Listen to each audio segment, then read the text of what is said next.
Talking to Mārtiņš Priedols, misinformation and information perception researcher in the University of Latvia. We will be talking about thinking, cognition, and how we perceive information. So maybe I will start with a question on first impressions. How important are they, and how big of a role does it play in how we later on perceive information? Maybe we can rephrase this.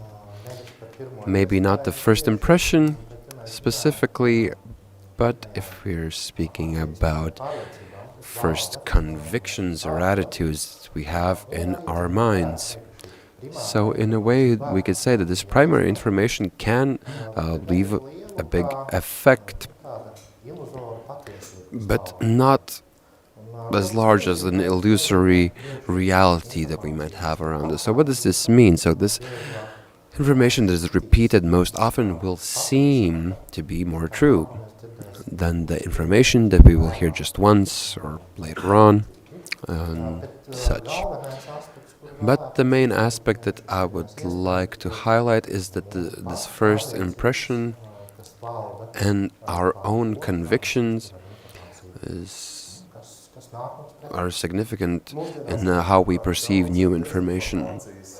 Now that we have a lot of misinformation around us, a lot of people face this cognitive dissonance, where they contradict themselves. Is it true that the truth doesn't have such significance nowadays? You yourself said in an interview that the truth doesn't matter, the position is what matters. Well, such a thesis was brought about by certain politicians which have operated with information in interesting ways recently. And in Latvia, I think they mostly are perceived negatively. For example, Donald Trump or Vladimir Putin. And we've seen that they just say everything that comes to mind. And after that, they just take a look at what the audience likes. And it is true that people have this cognitive dissonance when they face information which does not meet their values, and how they operate when they face this information. So when these convictions or have convictions or in positions, if actually someone arrives to us with factual, argumented, logical information, if it is against our position that we have defined, to accept this is not only a question of the mind and cognition, but it's a question of our automatic reactions. So, in large part, it harms our ability to critically and wholly evaluate this information.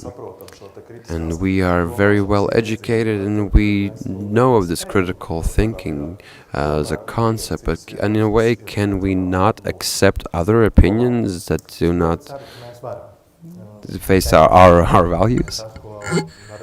I really hope that we can, but what we can see from the studies, first of all, this critical thinking, this concept is being interpreted in various ways. Most often what people understand with this concept is critically face the information. It's often we do it, we are very rational, logical, we analyze it, but the problem is that it is very selective. At the moment when someone says something we like, it is fine, we accept it, we don't analyze it, we don't think whether it's based on facts or it's analyzed, but when someone says something that we don't like, that goes against our convictions and beliefs, then we look at all the facts, arguments, whether it's true, whether we can see it in the real life, whether there are any arguments that are against it. But unfortunately, the biggest problem here, if we look in general, or actually if we look deeper into critical thinking, one important aspect is using this skill in a non-selective way. However, what we see in the society, there is a motivated skepticism. So we have these skills, and we use them, but only when we find it comfortable. Unfortunately, when we look at a wider society, it also means that if at one moment I think critically, and so to say, even to say correctly, it doesn't mean that I will be able to think critically about another issue. Is there any trick to make yourself think this way, to think more correctly or more objectively? One of the tricks that has been advised is to think slower.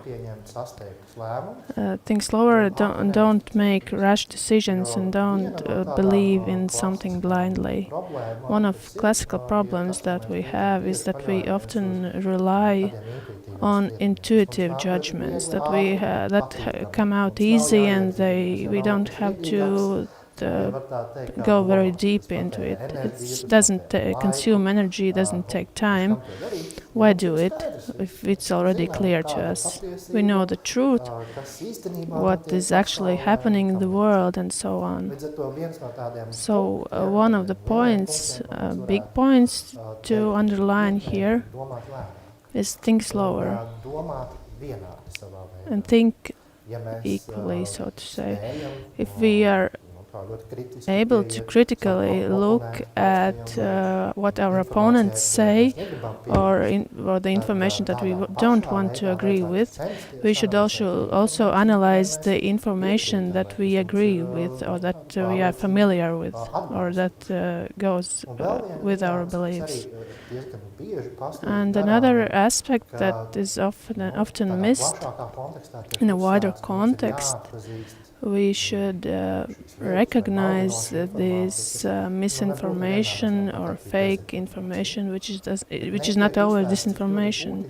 But no one stresses how important it is to perceive and accept information that is based on facts, well argumented and true, but goes against our beliefs.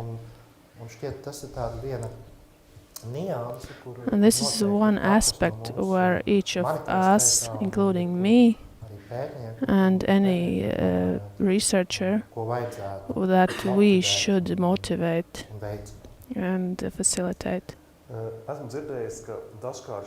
I've heard that sometimes this other opinion can sometimes even create physical pain, not only mental pain but also physical pain. Is it true, and what is it related with? Is it related to our emotions or speed or the desire to do everything quickly?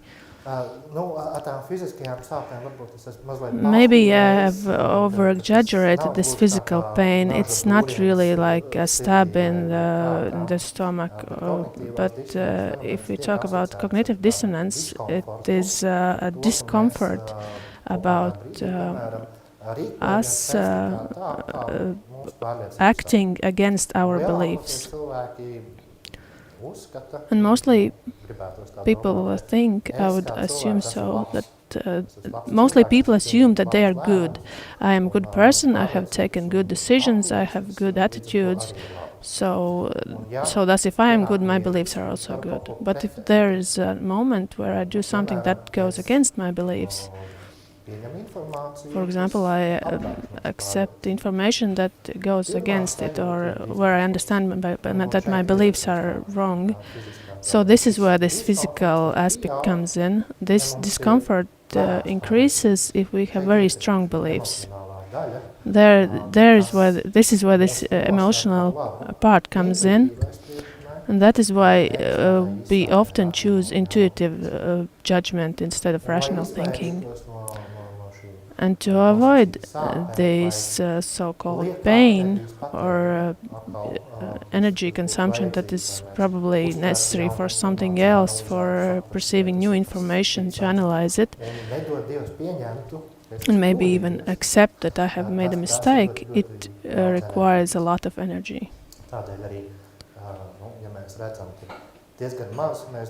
So we don't discuss much about what color salt is because it's not important and it doesn't cause strong emotions. But when we come to questions that are relevant, very strong convictions that cause strong emotions, these beliefs are also very stable. And it's hard to change that. Can we avoid these thinking mistakes and by changing the point of view or naming things in different, finding new concepts, new words? Could this be something that communicators could use to make things more understandable to people? I don't know if we should find other names or concepts because if we want to convince a society about, I don't know, for example, healthy habits, we don't have to say that we don't base it on science, because unfortunately there are many a lot of skepticism in science too. What should be changed is the way we provide this information. And one of the things that is also characteristic to people, we shouldn't convince with logic. Don't say, start thinking, think logically. How can you believe in this nonsense? It has the opposite effect. The person is not ready even to try to think about what you are saying. It works as a barrier instead. What should be done primarily, if you want to talk to someone or convince them about something or some beliefs, we should understand the person. We should listen at first, both individually and in the context of a group or a bigger, a wider society. Understand what is the thing that worries them. How we can use their beliefs, their convictions, how we can reflect this issue in an easier way. It would be by asking questions, understanding their motivations, staying with their beliefs and understanding whether we are able to offer a good alternative. What to do to avoid fatal mistakes? What are the practical solutions to do better, to make sure the society accepts quality journalism? One important aspect is not to make things simple, not find easy answers to do things better. It is not possible to make complex things easier. That is why they are complex. It also goes with media literacy and in the context of society. The question is about what we are trying to convince about. Do you want them to believe you because we know the truth, for example? For example, trust only the public media or only the media that we say that are trustful. So this is an example that works. Look at these. Everyone believes only in what the media say. Maybe not everyone, but that's the way it is. If we want to stress that people have a free choice, but this free choice comes with responsibility, they shouldn't believe in everything as just because they are, as if they are facts, or just because they like it. Then we have to work on other things. We have to encourage people to listen to well-founded discussions and to realize that others are able to substantiate their information, and that they are also able to contradict.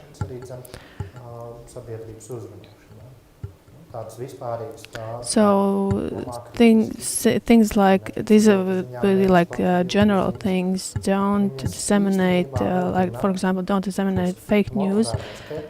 They promote this motivated skepticism, not to trust into something that goes against my beliefs. Instead of thinking critical or thinking based on facts, it doesn't make the society develop. For this to be able to do this, we need a lot more specific about using skills in every situation of life, not only when someone wants it. Thank you for the conversation. Also thanks to the representation of Valmiera and Riga for their nice welcome.